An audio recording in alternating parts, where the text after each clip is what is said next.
नमस्कार, जय हिंद दोस्तों। आज का वीडियो भारतीय प्राचीन इतिहास पर आधारित एनसीईआरटी से लिया गया है।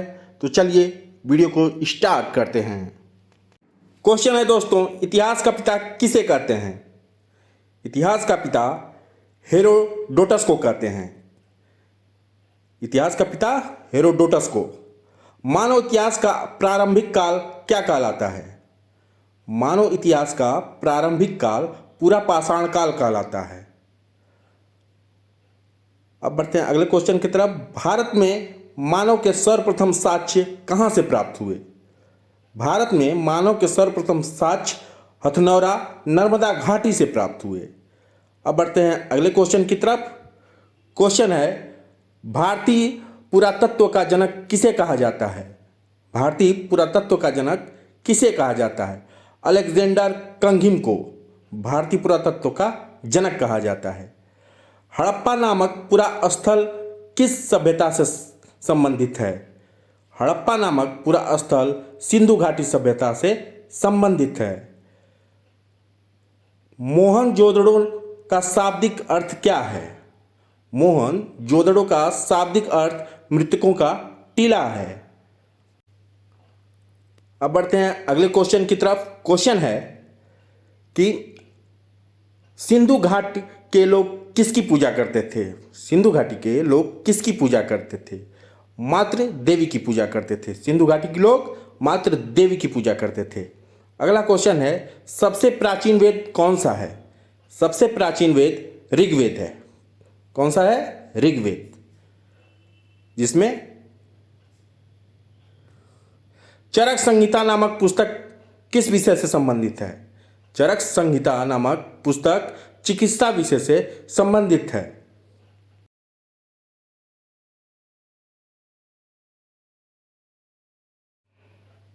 वैदिक लोगों द्वारा किस धातु का प्रयोग पहले किया जाता था?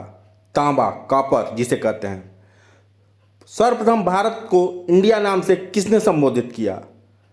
यूनानियों ने सर्वप्रथम भारत को इंडिया नाम से संबोधित किया।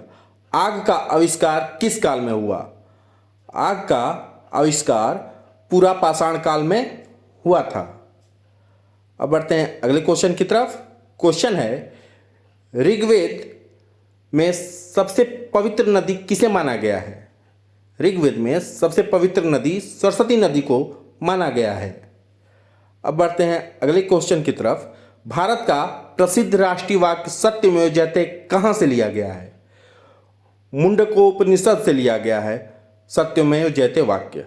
भारत में शिलालेख का प्रचलन किसने शुरू किया था? सम्राट अशोक ने।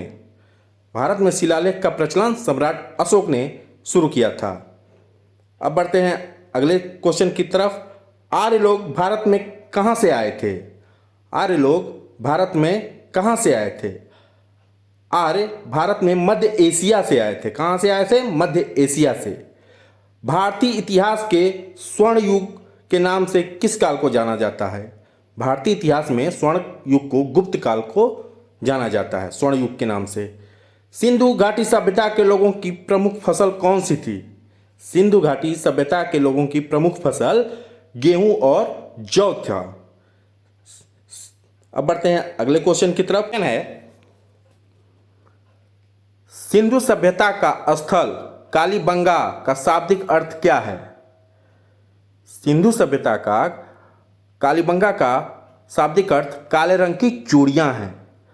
बौद्ध धर्म के संस्थापक कौन थे? बौद्ध धर्म के संस्थापक कौन थे? गौतम बुद्ध बौद्ध धर्म के संस्थापक थे। महाभारत का प्रारंभिक नाम क्या था? महाभारत का प्रारंभिक नाम जय संहिता था। महाभारत का प्रारंभिक नाम जय संहिता। अब बढ़ते हैं अगले क्वेश्चन की तरफ। क्वेश्चन है, भारत का कौन सा क्षेत्र एक समय अवंतिका के नाम से जाना जाता था? वह है मालवा, जो उज्जैन या उज्जैनी के नाम से जाना जाता था। भारत में जैन धर्म का संस्थापक कौन है? भारत में जैन धर्म का संस्थापक भगवान महावीर जी, जो 24वें तीर्थकर के रूप में थे। जैन धर्म के पहले तीर्थकर कौन थे? जैन धर्म के पहले तीर्थकर ऋषभदेव थे।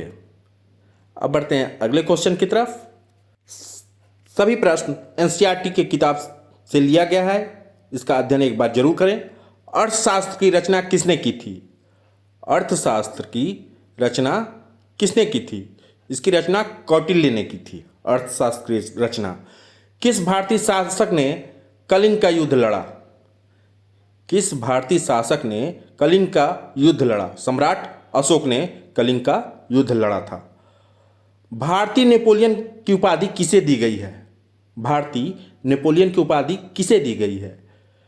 राजा हर्षवर्धन को भारतीय नेपोलियन की उपाधि दी गई है। यूपी टेट सुपर टेट के लिए काफ़ी महत्वपूर्ण क्वेश्चन है। चीनी यात्री फायान किस गुप्त शासक के शासनकाल में के दौरान भारत आया? चीनी यात्री फायान चंद्रगुप्त द्वितीय के शासनकाल में भारत आया था। कवि कालिदास किसके राज दरबारी कवि थे? कवि कालिदास चंद्रगुप्त विक्रमादित्य के राज दरबारी कवि थे।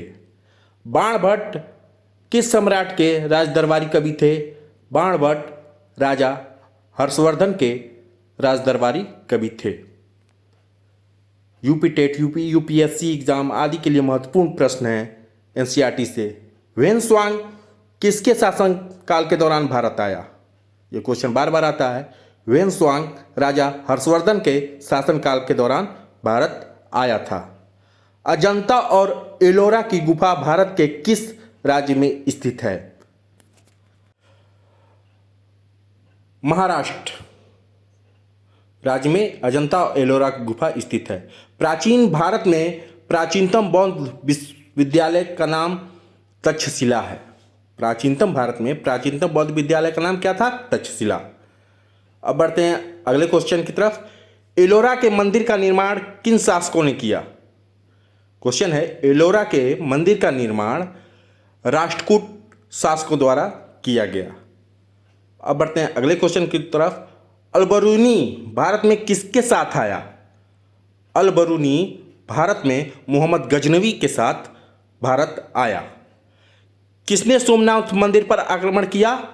महमूद गजनवी ने सोमनाथ मंदिर पर आक्रमण किया था। यह क्वेश्चन बार बार परीक्षा में आता है। अब बढ़ते हैं अगले क्वेश्चन की तरफ। क्वेश्चन है, दिलवाड़ा के चालुक्य जैन मंदिर कहाँ स्थित है? दिलवाड़ा का चालुक्य जैन मंदिर राजस्थान में स्थित है। अगला क्वेश्चन, कोणार्क का सूर्य मंदिर किसने बनाया? कोणार्क का सूर्य मंदिर गंगा वंश के राजा नरसिंहदेव प्रथम ने बनवाया। बुद्ध चरितम महाकाव्य के रचनाकार? बुद्ध चरितम महाकाव्य के रचनाकार अश्वघोष जी हैं। अब बढ़ते हैं अगले क्वेश्चन की तरफ। क्वेश्चन है, नाट्यशास्त्र की रचना किसने की? नाट्यशास्त्र की रचना किसने की? नाट्यशास्त्र की रचना महर्षि भरत मुनि ने की थी। किस विदेशी यात्री ने भारत का दौरा सबसे पहले किया? भारत का दौरा सबसे पहले विदेशी यात्री मेगास्थनीज ने किया था सबसे पहले। अब बढ़ते हैं अगले क्वेश्चन की तरफ। इंडिका पुस्तक किसके द्वारा लिखी गई है? यह भी क्वेश्चन आता है बार बार। इंडिका पुस्तक मेगास्थनीज के द्वारा लिखी गई थी। अब बढ़ते हैं अगले क्वेश्चन की तरफ। ये सभी क्वेश्चन एनसीईआरटी की किताब से लिया गया है, तो सभी क्वेश्चन महत्वपूर्ण है। क्वेश्चन है, प्राचीन भारत में कौन सी लिपि दाईं ओर से बाईं ओर लिखी जाती है? खरोष्टी लिपि, जो दाईं से बाईं ओर लिखी जाती है। मुद्रा राक्षस नामक पुस्तक के लेखक कौन हैं? मुद्रा राक्षस नामक पुस्तक के लेखक विशाख दत्त जी हैं। अब बढ़ते हैं अगले क्वेश्चन की तरफ। भारतीय इतिहास का स्वर्ण युग किसे कहा जाता है? भारतीय इतिहास का स्वर्ण युग गुप्त काल को कहा जाता है। हम आशा करते हैं कि आपको यह वीडियो अच्छा लगा होगा और हमारी जानकारी से आप संतुष्ट होंगे। हैंड राइटिंग नोट्स मंगाने के लिए नीचे दिए गए नंबर पर आप संपर्क कर सकते हैं। बहुत बहुत धन्यवाद। Thank you.